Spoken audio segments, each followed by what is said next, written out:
Je me souviens avoir vu le film Le Mandat de Sembène Ousmane. Et c'était la première fois que je voyais un film africain. Et vraiment, ça m'a beaucoup frappé parce que je me suis dit, ah, donc la réalité quotidienne d'une ville africaine peut être réellement vue en images.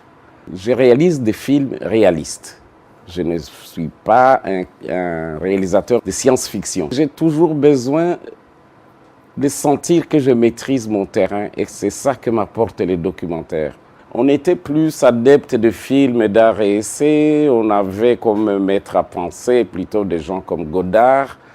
Mais de moi-même, une fois que j'ai fini les études, de rentrer en Afrique, je me suis dit que nous sommes dans un pays où il n'y a pas vraiment de cinéma et que faire des films d'art et essai, ça fait trop nombriliste. Ce n'est pas évident de passer de la fiction au documentaire. Mais personnellement, chaque fois que j'ai fait un documentaire, je me rendais compte que mon film de fiction suivant était nourri par ce documentaire.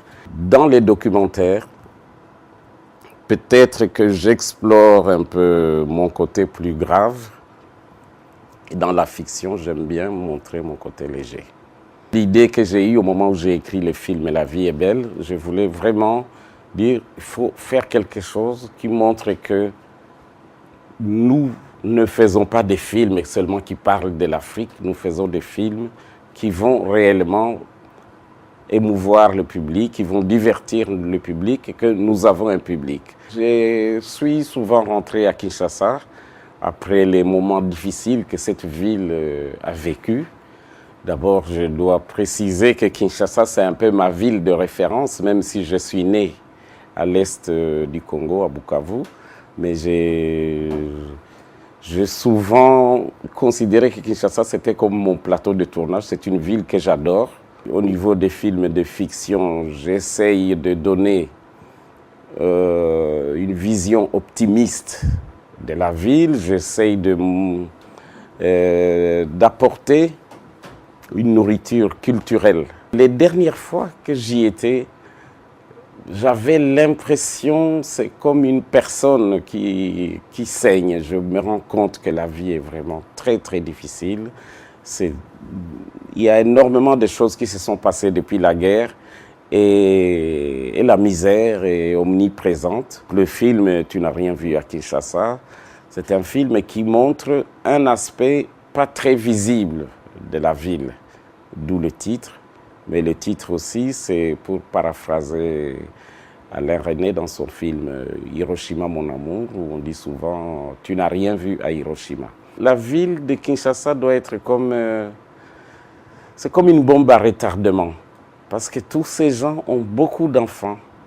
Et ce sont des enfants qui n'étudient pas, qui n'ont même pas les moyens d'aller à l'école. Alors je ne sais pas, dans les années à venir, quelle sera l'influence que ces enfants vont avoir dans la ville. Et c'est comme une sonnette d'alarme que j'ai voulu tirer. Je crois que, en tant que cinéaste, je suis aussi témoin de mon époque. Donc, de temps en temps, il faut que je témoigne.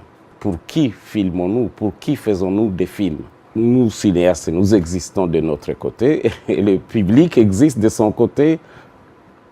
Un cinéaste africain peut complètement ignorer son public et exister comme grand cinéaste sur le plan international. Ce serait faux de dire que tout ce qu'on a fait dans la vie, on l'a vraiment voulu à fond. Et ce serait aussi faux de dire qu'on a fait des choses sans vraiment les vouloir. Je pense que j'ai toujours vécu dans cet univers d'images.